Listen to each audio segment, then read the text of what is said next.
Kayden Catherine Mancuso was born on October 15, 2010, in Trenton, New Jersey. A little girl with blonde hair, bright eyes, and a smile that, the kind that could light up an entire room. She wasn't just adorable. Kayden was like a tiny spark that carried positive energy to anyone nearby.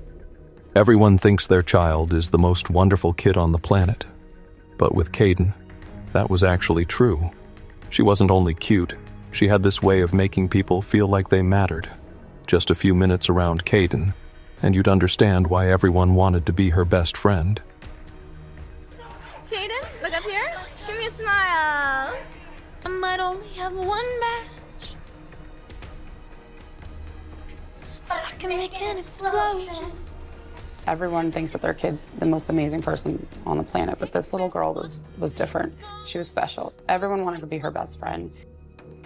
The story of Kaden Mancuso began in the summer of 2009 at the Jersey Shore, where Catherine Gigiello first met Jeffrey Mancuso. At first, everything seemed perfect. He was charming, well-spoken, and confident in running his own human resources business. The kind of guy who makes everyone think, yeah, he seems like a good person. But that charm, as Catherine would soon realize, was nothing more than a carefully polished mask. Neither of them was looking for anything serious. It was just a casual relationship, and they both knew it. Then, when Catherine became pregnant, they decided to move in together for the baby's sake, but they slept in separate rooms. There was no love here, just an effort to make things look like a normal family. Jeffrey Mancuso grew up in the suburbs of New Jersey. According to his sister Allison, he was an ordinary kid, until their parents divorced when he was only 3 years old. By high school, things started to fall apart. He often got into fights, clashed with teachers, and eventually was forced to leave school. He's punching teachers, getting hit in the head with a pool stick. He had like 17 staples in his head or something like that. If I would go out to have a beer with him and I would be on my second beer, he'd be on his 13th beer. It was that kind of drinking. Between the drinking and the hits to the head, he suffered from some brain damage, which caused him to progressively get mentally ill. A car accident left him with a severe head injury. And according to Allison, after that accident, he was never the same again. It was like the emotional part of him just disappeared. Alcohol quickly became his constant companion. Although he graduated from Townsend University and started his own human resources consulting firm, Jeffrey's personal life spiraled into chaos. When Catherine became pregnant, his temper got worse than ever. Once, he pushed her off a chair. But the most terrifying moment came when he did something that left her struggling to breathe. He once did something that nearly made me suffocate, Catherine recalled. And he had actually strangled me. I remember the only time I've ever felt like I was going to die was in the clutches of his arms. The birth of Kayden brought Catherine a rare moment of calm, like a small ray of light slipping through a crack in the door. For a short time, Jeffrey appeared to be the devoted father everyone wanted to believe he was. The first photos said it all. Him holding his little girl in his arms, both smiling brightly on the beach. They went to Disneyland, where Kayden posed in a Princess Elsa costume in front of the fairy tale castle. By Halloween, Jeffrey dressed up as a superhero in a green suit, while Kayden stood beside him, her wig gently blowing in the wind. Her smile warm as sunshine. At that moment, everything seemed peaceful. She was always talking about how much she loved her dad, Jeffrey's sister recalled. In her eyes, he was a real hero. But, with Jeffrey, the dark side was always there, just waiting for a chance to surface. In 2012, on New Year's Eve, everything spun out of control. At a bar in South Philadelphia, Jeffrey got into a violent altercation. He seriously injured another person during the fight. Later, Jeffrey described the incident to a psychiatrist, calmly, as if he were talking about a boring lunch. And that was when Catherine knew it was enough. The following Monday morning, she packed up, rented a U-Haul, and left. Like literally packed up my house in a U-Haul on a Monday, so we're getting the hell out of here. In 2014, Catherine met Brian Sherlock. And oh yes, it was pretty much love at first sight. Brian later recalled, "It definitely was for both of us." It was almost like love at first sight with that little girl. You fell hard, not just for Kathy, but for Yeah, Kayden. I mean, it was definitely both of them. He already had 2 sons from a previous relationship, Kyler and Blake, both younger than Kayden, one of them still a baby. But you know what? The kids bonded almost instantly. The once quiet house was now filled with laughter and the sound of little feet running down the hallway. Kayden became the true big sister, gentle, caring, always ready to help her mom look after the boys and play with her little brothers. And Brian? He wasn't just a stepdad. He was a friend, a coach, a protector.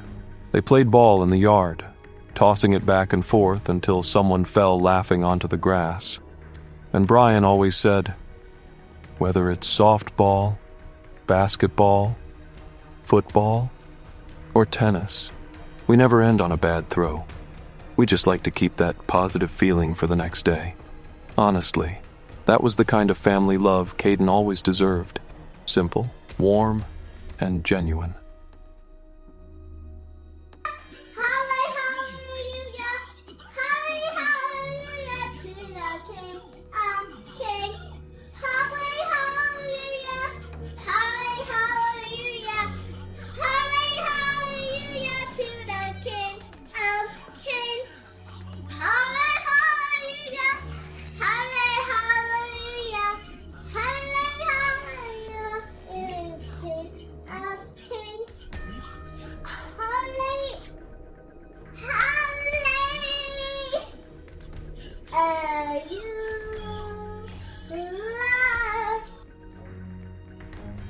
In 2016, Catherine and Brian got married. And guess who was the flower girl that day? That's right, Kayden, in her fluffy white dress. Her face was glowing so brightly that everyone who saw her couldn't help but smile. The family was finally complete. Loving parents, 2 little brothers, a home filled with laughter and, you know, that kind of warmth Kayden had never truly had before. It was in that home that her bright personality really began to shine. She became a little star at Edgewood Elementary School, even winning an award in a school beauty pageant. Oh yes, she truly stood out. On the softball field with the Pennsbury Gems 10U team, Kayden scored straight A's, and impressively, she played alongside older teammates. In gymnastics class, her coach said she had a rare natural grace. Honestly, watching the way she moved, smiled, and opened her arms to embrace the world, you'd understand why everyone believed Kayden had a bright future ahead of her.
Kayden was the kind of little girl everyone adored.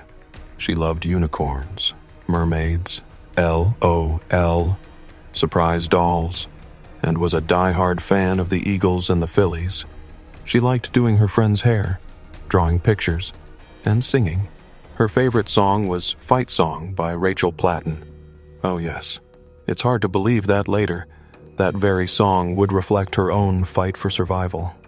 Kayden fit perfectly into the Sherlock household. She was thrilled to have her own room, her mom, and Brian, the man she loved like a real father. Every photo, every smile, showed that she had found happiness. But, not everyone was happy about that. Somewhere, Jeffrey Mancuso was boiling with jealousy. Every family photo posted online only made him angrier, because Kayden was happy without him. He was losing control, his sister Allison said, and she was right. In 2017, Jeffrey decided to fight back in his own way, through the court. He filed for partial custody, but not because he wanted to be a better father, Catherine said plainly. He thought if he got more custody, he'd have to pay less child support, representing himself in court. Jeffrey turned the hearings into a circus. He threw baseless accusations at Catherine. Outside, he called the police 30, 40 times, demanding they take Kayden away. And here's the terrifying part. His behavior was growing increasingly threatening. Jeffrey was seen being rough with the family dog right in front of Kayden. Then, even worse, he shoved his own mother and hit himself in the face during a fit of rage. Honestly, this was no longer just erratic behavior. It was the sign of someone spiraling into darkness. It was around that time that Kayden first admitted she was afraid of her father. After the incident where Jeffrey shoved his own mother, she was asked directly, "Do you think your dad would hurt you?" Kayden, only 7 years old, said one word, "Yes." She explained that her father made her practice what to say in court, coaching her on how to answer correctly. He yelled at her over the phone and even told her he hated his own daughter. The school later banned Jeffrey from campus after he had threatened a teacher. At a soccer game, he got into a confrontation with Brian, showing up with bruises on his face from another fight. You see, every warning sign was already there, obvious and deeply concerning. Throughout the 2017-2018 hearings, Judge Jeffrey Trogner heard testimony from everyone: teachers, coaches, relatives, even members of Jeffrey's own family. And they all said the same thing: this man is dangerous. Not a single person defended him. Not one person dared to say Jeffrey was a good father, or that he wouldn't harm his daughter. The psychological evaluation? Bad. Very bad. Jeffrey was diagnosed with severe depression, anxiety, narcissistic and antisocial personality disorders, along with persistent negative thoughts about himself. Experts noted that he showed no remorse and took no responsibility for his actions. The custody evaluator recommended that Jeffrey should only see Kayden under mandatory psychiatric treatment. But, as you're about to see, the court would make a decision completely different. May 21st, 2018, Judge Jeffrey Trogner made his final decision. And oh yes, it was a decision no one in the Sherlock family could believe.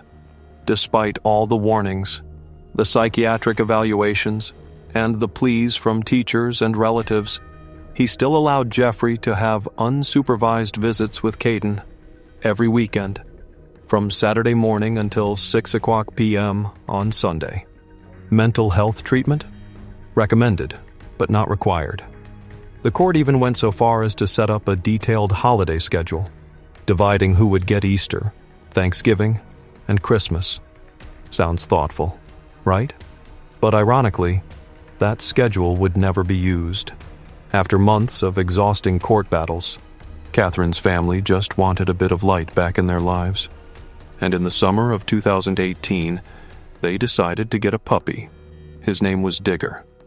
And he wasn't just a pet. He was a healing presence for the whole family. For Kayden, Digger was her best friend. She had been under so much stress from the ongoing legal battles. But now, finally, she could laugh again.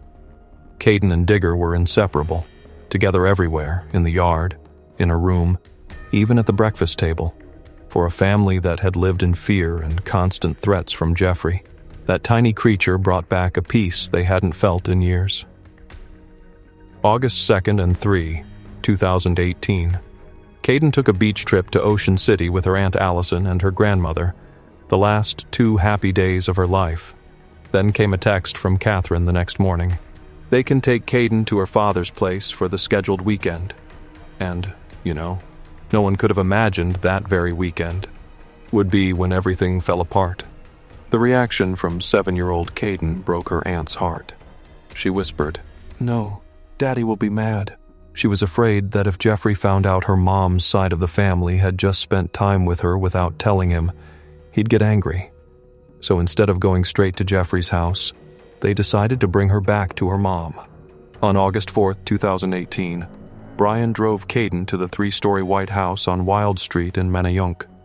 Before getting out of the car, she turned around, smiled, and said, "I love you, Bree." And that was the last time he ever heard her voice. What happened after that, from Saturday night to Sunday morning, could only be pieced together through evidence and forensic reports. It wasn't a spontaneous act. It was a carefully planned act of revenge. Jeffrey Mancuso had prepared for that weekend as his final retaliation. He bought a 35-pound weight, wrote a 2-page letter, and set aside plastic bags and an iPhone charger cord. On Saturday morning, neighbors saw him and Kayden walking to a grocery store. In the afternoon, they stopped at a small ice cream shop in the neighborhood. The clerk recalled that Kayden was unusually quiet, barely smiling, just sitting there silently eating her ice cream while Jeffrey talked on his phone. At some point on Sunday, everything in that house fell apart. Kayden, only 7 years old, seemed to sense that something was terribly wrong. She remembered what her mom had once told her. "If you're scared of Daddy, run as fast as you can." And that's exactly what she did. She ran toward the front door, trying to put on her shoes as she moved, but then Jeffrey caught her at the doorway. In his hand was the 35-pound weight. What happened next could only be reconstructed from forensic evidence. And honestly, even the most seasoned investigators could not believe what they saw.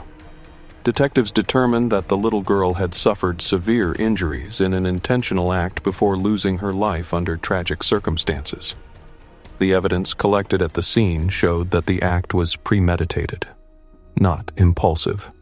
Then he went upstairs, washed his hands, leaving traces behind, and placed the 2-page letter next to his daughter. The final line he wrote read, "You deserved this, and I get the last word."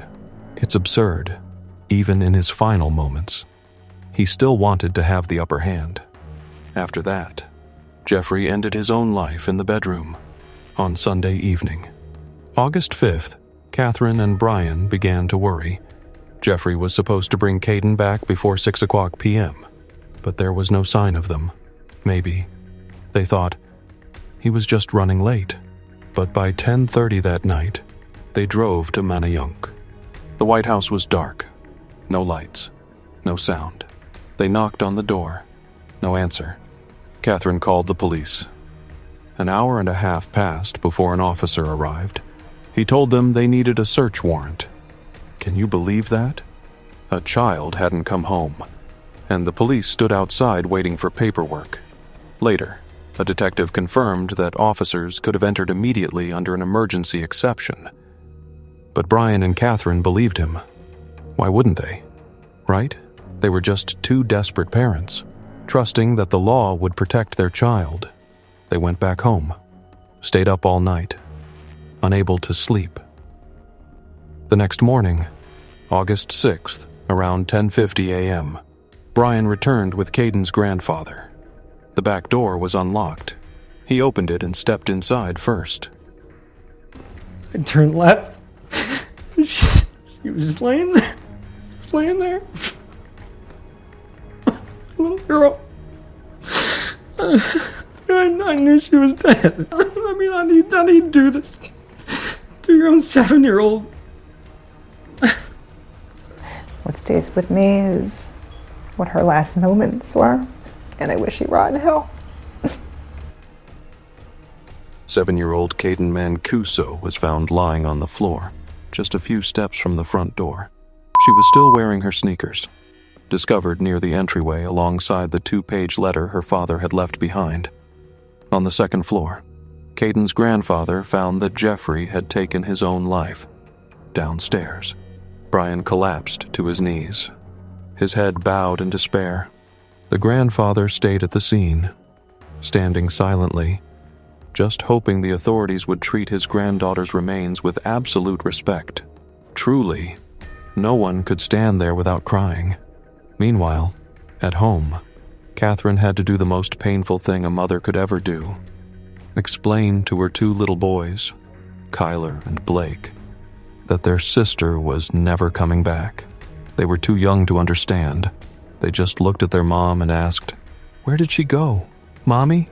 The next day, August 7th, 2018, the small community at Edgewood Elementary School gathered to remember Kaden. Candles were lit, their flames trembling in the evening breeze. The fact that I'm never gonna see her again, I hate it. I hate it. I don't know how to go on with her. I might only have one match, but I can make an explosion. This is my It's her mother's fight hope song. that Kayden's death, like her beloved fight song, will have an impact. It says in the fight song, I may be only one match, but I caused an explosion. Hopefully, she caused some sort of explosion that this doesn't happen to someone else. Give me a smile.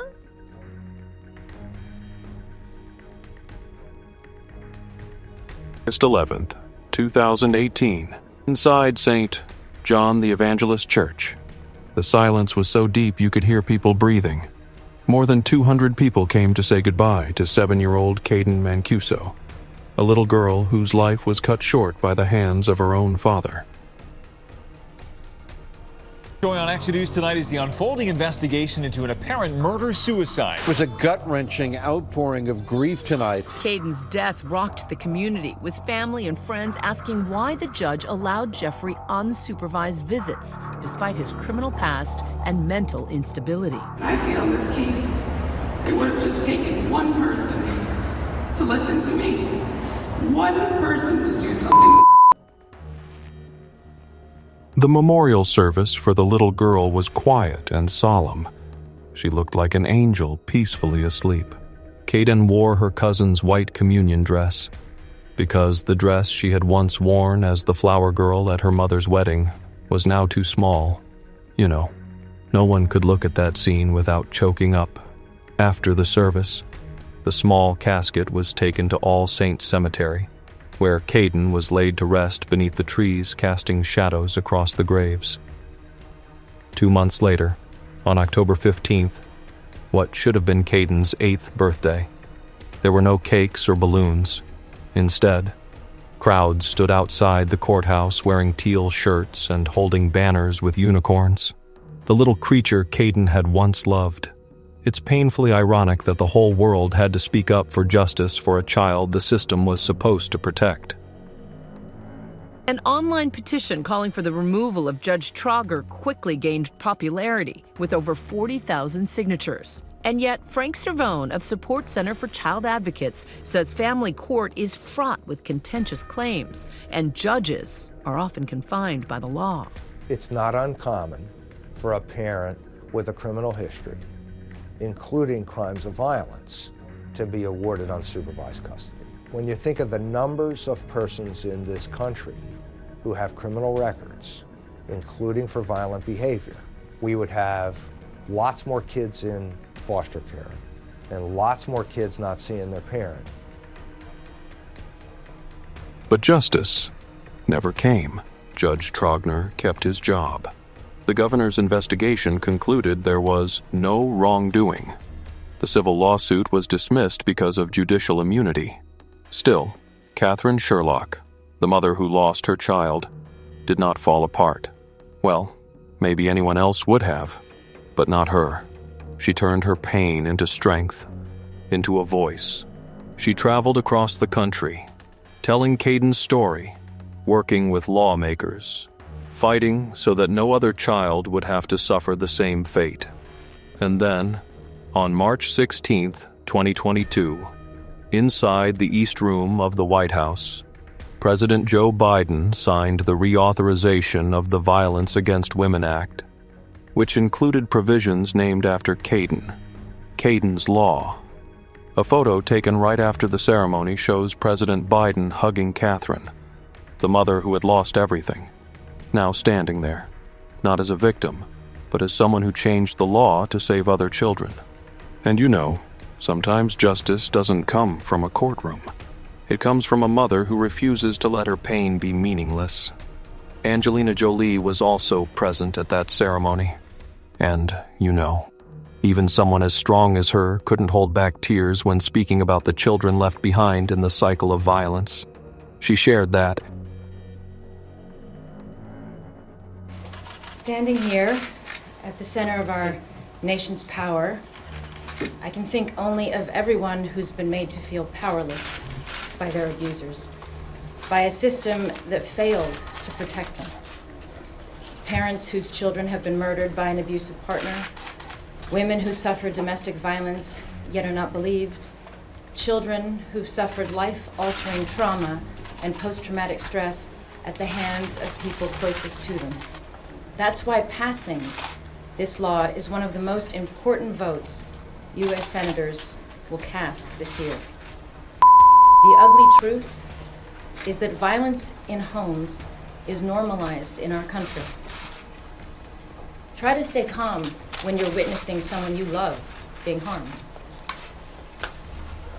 Try to stay calm if after you were strangled and you find the courage to come forward, you discover that your chances of proving the abuse are now gone because no one took into account the different ways bruising presents on black and brown skin, and they failed to check properly for signs of injury. I am in awe of the parents who, after the murder of their children, have fought to change the law to protect the next child. And most of all, I want to acknowledge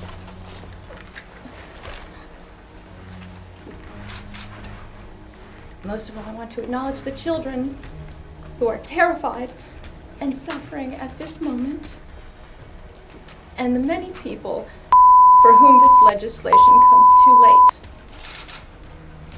The women who have suffered through this system with little or no support, who still carry the pain and trauma of their abuse, the young adults who have survived abuse and emerged stronger, not because of the child protective system, but despite it,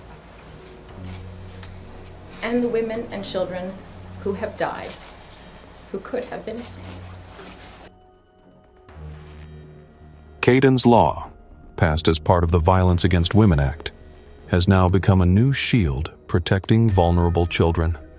The law requires courts to consider a parent's history of violence, limits expert testimony to those truly qualified, and mandates that judges receive domestic violence training before making custody-related decisions.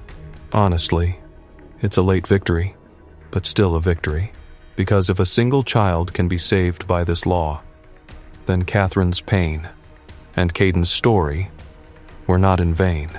After Kayden's passing, Catherine and Brian's family kept going, not because they had healed, but because they knew Kayden wouldn't want them to fall apart.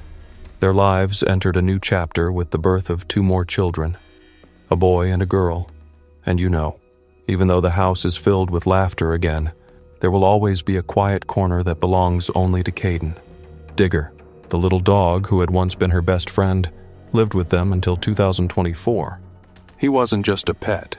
He was a living memory, a reminder of the little girl who used to tie ribbons around him every morning. When Digger passed away, they brought home Max D, a new puppy, not to replace him, but to keep that love and joy alive. Kyler and Blake, the 2 little boys who were once too young to understand, have grown up now. They still remember their sister who taught them to sing Fight Song, who used to say, Being strong doesn't mean you're not scared. It means you stand up even when you are. The younger children born after never met Kayden, but they grew up hearing stories about her, about the little girl who loved unicorns and mermaids and believed that all good things are worth fighting for. In that house, Kayden is still there, in every photo, every bedtime story their mom tells, every birthday where they still light one extra candle for her. She's no longer here in body, but Kayden's spirit lives in every family tradition, in every hug, every laugh, and in the very law that bears her name, Kayden's Law, the law that has saved other children across the country. You see, Kayden once trusted the adults who were supposed to protect her. She fought until her very last breath. Her story is not just a tragedy. It's a powerful indictment of a system that once placed parental rights above a child's safety. The story of Kayden Mancuso is a tragedy that not only brought America to tears, but also served as a harsh wake-up call for a child protection system that has failed far too many times. A 7-year-old girl, innocent and full of life, believed that adults would protect her, but instead of being kept safe, Kayden was placed in the hands of the very person she feared. This was not just the crime of one father. It was the failure of an entire system, one where bureaucracy, negligence, and adult interests were valued above a child's life. You know, if one judge had listened just once more, if one expert had looked deeper into the signs of distress, Kayden might still be singing Fight Song in her room today. Her loss did not only bring pain to one family, it ignited a fire for justice called Kayden's Law, a law that reminds us no child should have to die for adults to learn responsibility. Kayden is gone, but her spirit lives on, in every child now protected, in every voice that demands justice for victims, and in the timeless reminder to never stay silent in the face of indifference. Thank you for staying with me through this heartbreaking but necessary story. If you believe that children like Kayden Mancuso deserve to be heard, protected, and seen by justice, please like, share this video, and subscribe so we can continue telling true crime documentaries about child victims, justice for victims, and the lessons society must never forget. Every interaction you make not only helps keep Kayden's memory alive, but also helps build a community that speaks out, calling out CPS failure, demanding a better child protection system, and protecting other vulnerable children from similar tragedies. Leave a comment. What do you think society needs to change so that a child like Kayden never has to feel that kind of fear again? See you in the next story, where another truth, just as painful, is waiting to be brought to light.